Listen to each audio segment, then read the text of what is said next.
Romanos 6, 23. Todos acharam? É um versículo bem curto e diz assim: porque o salário do pecado é a morte, mas o dom gratuito de Deus é a vida eterna em Cristo Jesus, nosso Senhor. Amém? Esse texto, ele está em um contexto do capítulo 6, onde o apóstolo Paulo nos fala sobre a graça de Deus. E ele fala que, nesse texto exclusivamente que lemos, que o salário do pecado é a morte. Mas o dom gratuito de Deus é a vida eterna. Então aqui ele está fazendo uma separação, certo? Entre uma vida de pecado que culmina com a morte. E essa morte, em primeiro lugar, ela é uma morte espiritual, que faz com que as pessoas, em um primeiro momento, se afastem de Deus.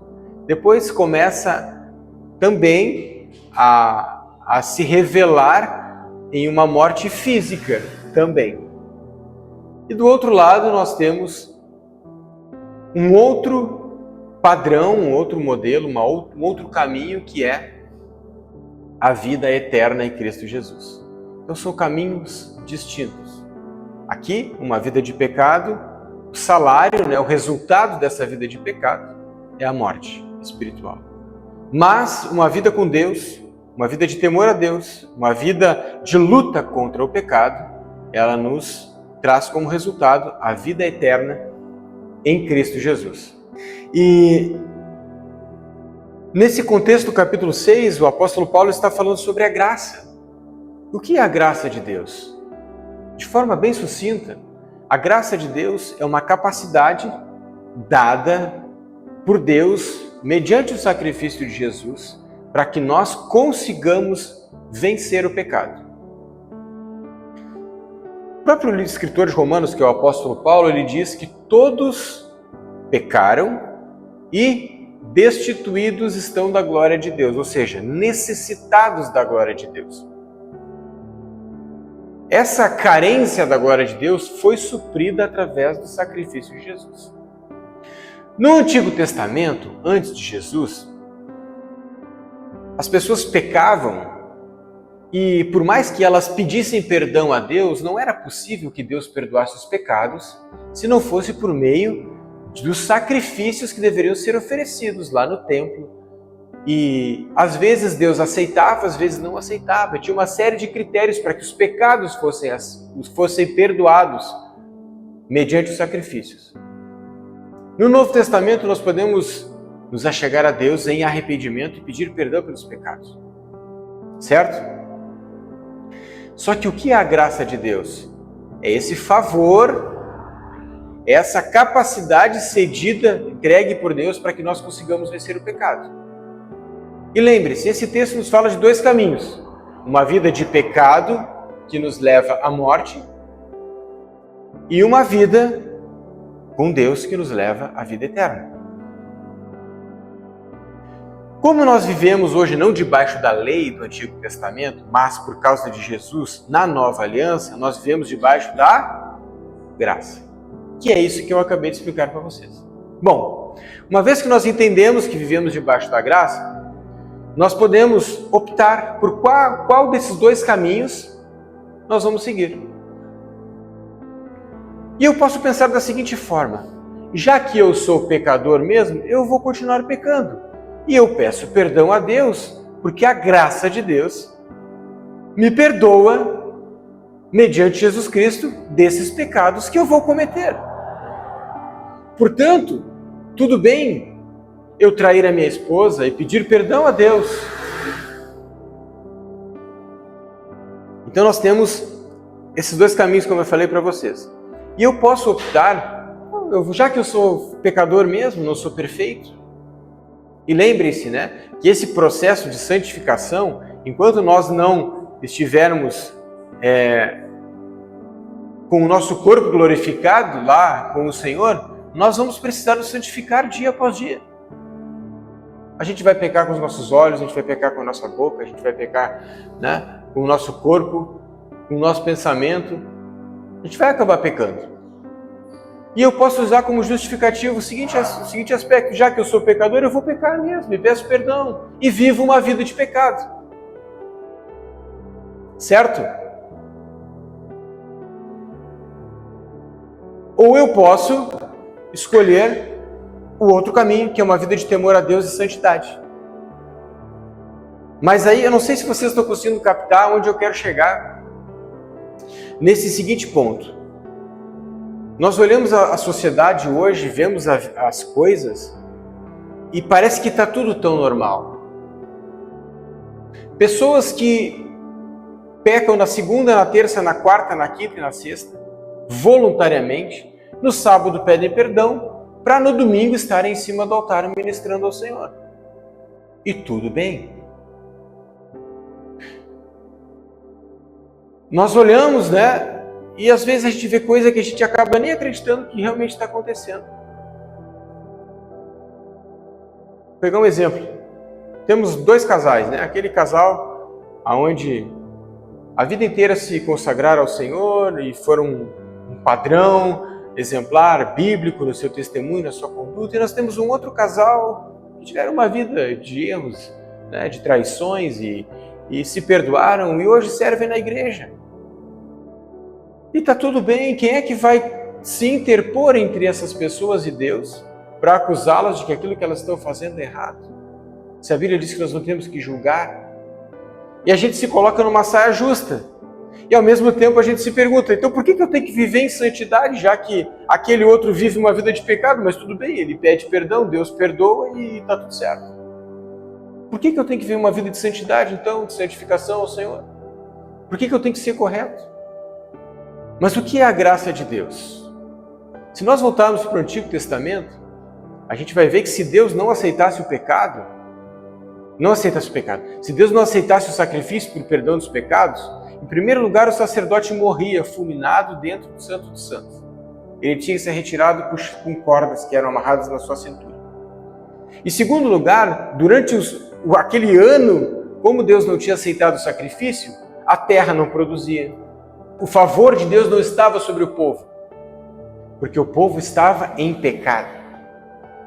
E vocês sabem que quando Jesus Cristo morreu na cruz do Calvário, Ele levou sobre si os nossos pecados. E o seu último suspiro foi: Senhor, entrego a Ti meu espírito. Mas antes Ele disse: Elohim, Elohim, lama sabachthani. Deus meu, por que me desamparastes? Porque exatamente no momento da sua morte, Ele levava sobre si o pecado e a iniquidade de nós todos. E como Deus não compactua com o pecado, era como se Deus, o Pai, tivesse abandonado seu Filho para levar os pecados de toda a humanidade sobre si. E no Antigo Testamento era assim, olho por olho, dente por dente. Mas em Jesus, no sacrifício perfeito, na nova aliança, nós podemos então pecar. Peco.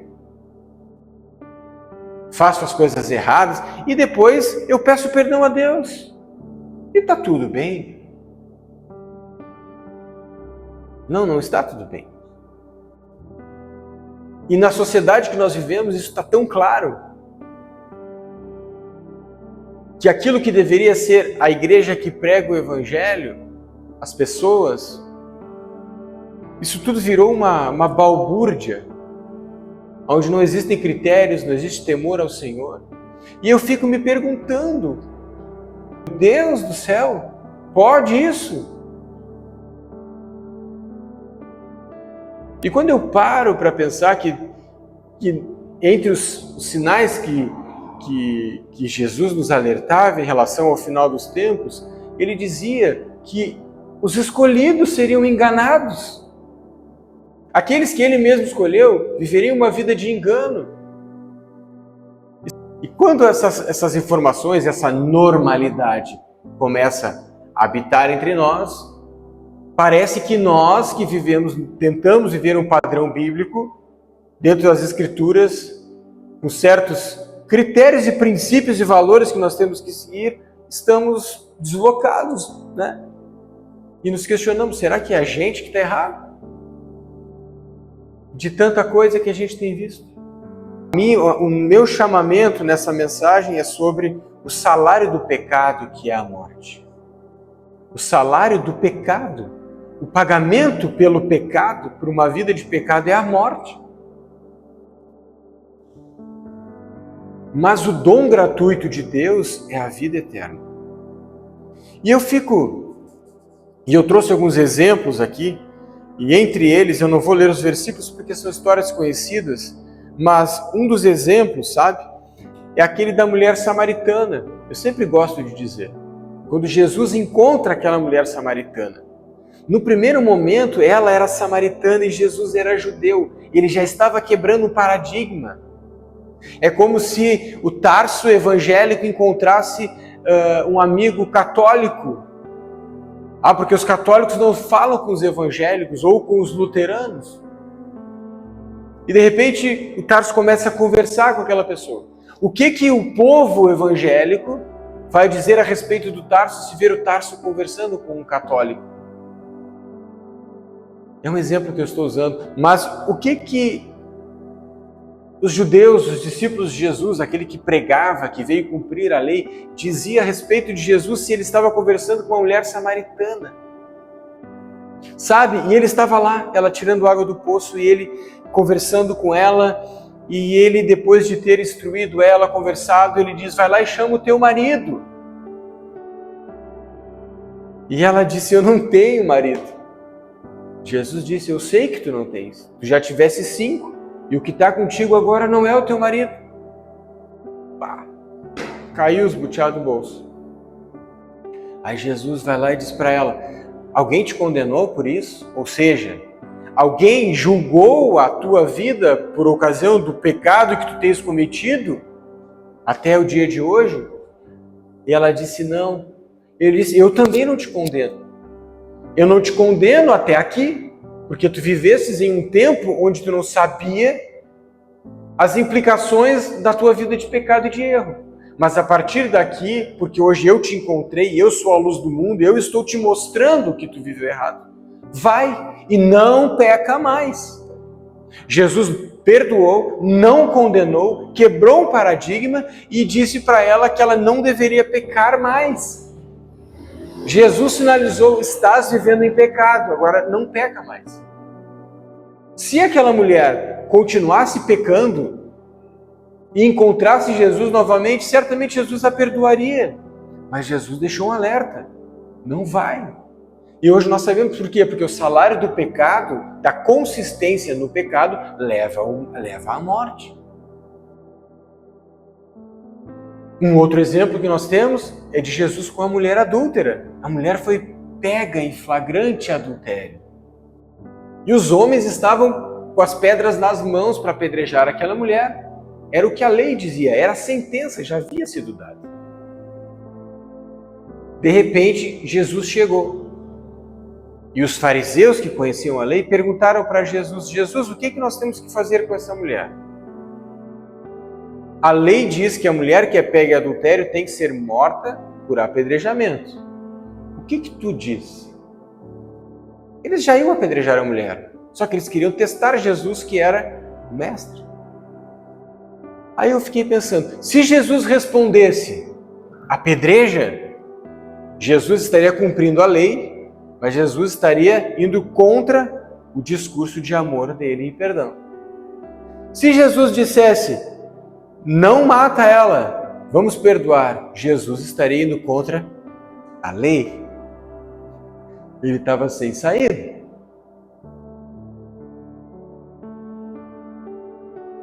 O que ele faria? O que ele fez? Ele começou a desenhar no chão e disse: quem não tem pecado, que atire a primeira pedra. Depois nós vemos que aquela mulher foi poupada, e ali, quando Jesus chegou, houve salvação. Sempre que Jesus chega na nossa vida de fato, a luz chega na nossa vida e o esclarecimento pelo Espírito Santo em relação aos pecados que nós cometemos chega também. E o arrependimento é isso, é uma repulsa pela nossa vida de pecado, é um sentimento de nojo pela vida pecaminosa que nós tínhamos e queremos agora viver em santidade. E é uma vida em santidade a Deus que nos conduz pelo caminho da vida eterna e não pelo caminho do pecado. Porque o salário do pecado é a morte. Só que esse conceito da graça que tudo perdoa, onde eu posso viver a minha vida, porque Deus me aceita do jeito que eu sou. Amém, Deus me aceita, claro que Deus te aceita, do jeito que tu chegou, vinde a mim, vós que estáis cansados e oprimidos, e eu vos aliviarei. Porque o meu fardo é leve e meu jugo é suave.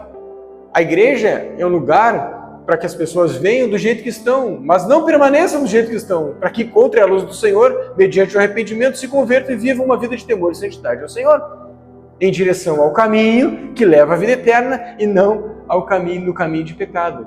Mas porque a graça de Deus pode e perdoa todas as coisas, as pessoas estão querendo acomodar esse conceito de graça dentro da sua forma de vida. E o espírito de engano, as doutrinas de espíritos enganadores, enganando os escolhidos, enganando as pessoas, está hoje disseminado, né? As pessoas estão vendo os tratados de paz do Donald Trump lá no Oriente Médio, as pessoas estão vendo os sinais da natureza, mas um dos maiores sinais é isso, é a apostasia, é acomodar o pecado dentro de uma igreja que deveria ser sem mácula, porque a graça pode todas as coisas, mas o salário do pecado é a morte. E o nosso chamado é para que nós vivamos uma vida, e aí entra algo importantíssimo na nossa vida, que é o temor ao Senhor. As pessoas perderam o temor ao Senhor. Quando nós lemos a maioria dos salmos, grande parte dos salmos, os salmistas começam dizendo: bem-aventurado aquele que teme ao Senhor. Bem-aventurado o homem que teme ao Senhor. É o homem que tem medo? Não, mas é o homem que não brinca com as coisas de Deus. É o homem que entende o conceito bíblico. Bem-aventurado o homem que teme, o Salmo 128 eu amo. Bem-aventurado o homem que teme ao Senhor. Do trabalho das suas mãos comerás e tudo irá bem. A sua esposa será como uma videira frutífera e os seus filhos como rebentos da oliveira ao redor da sua mesa. Como é abençoado o homem que teme ao Senhor. Ele verá os filhos dos seus filhos. Paz sobre Jerusalém. Olha esse salmo maravilhoso. Que promessa. O homem que teme ao Senhor tem uma esposa abençoada, filhos abençoados. E ele vai ver os filhos dos seus filhos. É uma promessa de que os seus filhos não vão morrer e ele vai ver os seus netos. O homem que teme ao Senhor. A gente olha, né, e parece que aquela pessoa que passou a vida inteira em pecado e errando e pedindo perdão e hoje está lá, é sinônimo de que é sucesso, de que está tudo bem. Não que eu esteja fazendo comparação, mas a gente que faz tudo certo também passa por lutas, por desafios. Mas a diferença é que quando Deus nos vê, Ele vê alguém que anda em temor e obediência, e esse caminho leva para a salvação, para a vida eterna em Cristo Jesus. E Ele vê também pessoas que estão brincando, vivendo uma vida de pecado, considerando a graça como um preço raso de barato. E nós, queridos, não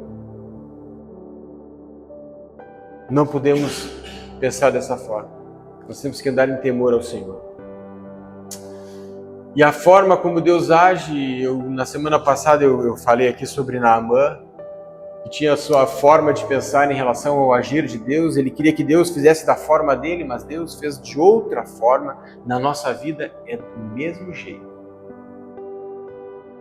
Enquanto nós estamos nos preocupando em fazer a vontade de Deus, em andar em temor a Deus, em andar em santidade, em dominar o pecado, porque o livro de Tiago diz que o Senhor a ninguém tenta, antes o homem é tentado pela sua própria cobiça. E uma vez que a cobiça entra em cena, isso se transforma em pecado e o pecado gera a morte. Deus a ninguém tenta, o homem é tentado pela sua própria cobiça. Então nós precisamos nos manter em Deus, alinhados em Deus, em temor a Deus. Esse é o nosso trabalho. E a exaltação por parte do Senhor será em tempo oportuno, como a Bíblia diz. É ou não é? A gente espera, e assim como Naamã quer que Deus faça as coisas do jeito dele, mas de repente Deus faz de outro jeito. O que nós temos que fazer, gente? É andar em temor e santidade a Deus, sem brincar com a palavra dele, sabe? Ser correto na nossa vida. Às vezes a gente se sente sozinho no meio de tanta coisa errada que a gente vê e parece que a gente está errado. E às vezes nos falta voz para defender aquilo que a gente crê. Mas é para um tempo como esse que nós fomos chamados e separados. Tempo de testemunhar da palavra de Deus. E não é pelo meu discurso aqui, a minha pregação é a minha vida. As pessoas vão olhar na rua para a minha vida, para a nossa vida. E quando elas nos olham, o que elas veem? Tomara que elas vejam assim, olha, eu vejo o cara temente a Deus. E aí a gente gasta um baita tempo, enquanto os campos estão brancos, para a ceifa, e a gente pode testemunhar e ser luz com a nossa vida, com a nossa postura, com a forma que a gente crê, com a palavra de Deus que tem que chegar em tempo oportuno. Ou a gente simplesmente ama a nossa esposa, trata bem os nossos filhos, age segundo a palavra de Deus, e isso é testemunho para todos. E a gente vai pregando, e a gente está fazendo o quê? Ceifando lá, os campos estão brancos para a ceifa. Tem alguns versículos para a gente finalizar. Jesus diz assim: aquele que me ama, guarda os meus mandamentos. Ama o Senhor, obedece os ensinamentos dele. Tem alguns outros versículos aqui, eu quero deixar o mais interessante por último, mas no Salmo 51, versículo 10, o salmista diz assim: cria em mim, ó Deus, um coração puro, e renova dentro em mim um espírito inabalável.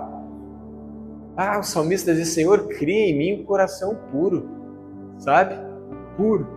E renova em mim um espírito inabalável. Mateus 5:8, Jesus diz: bem-aventurado os puros de coração, porque verão a Deus.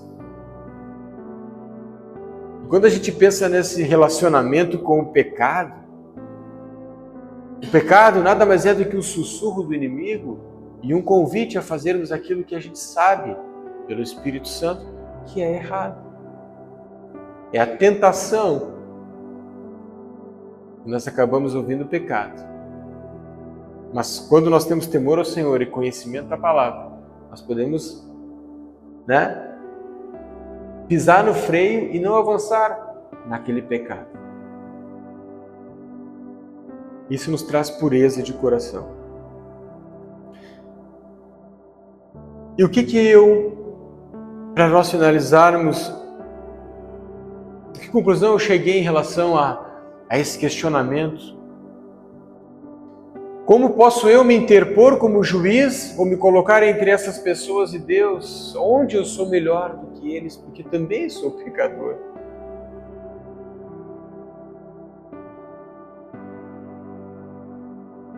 É difícil isso.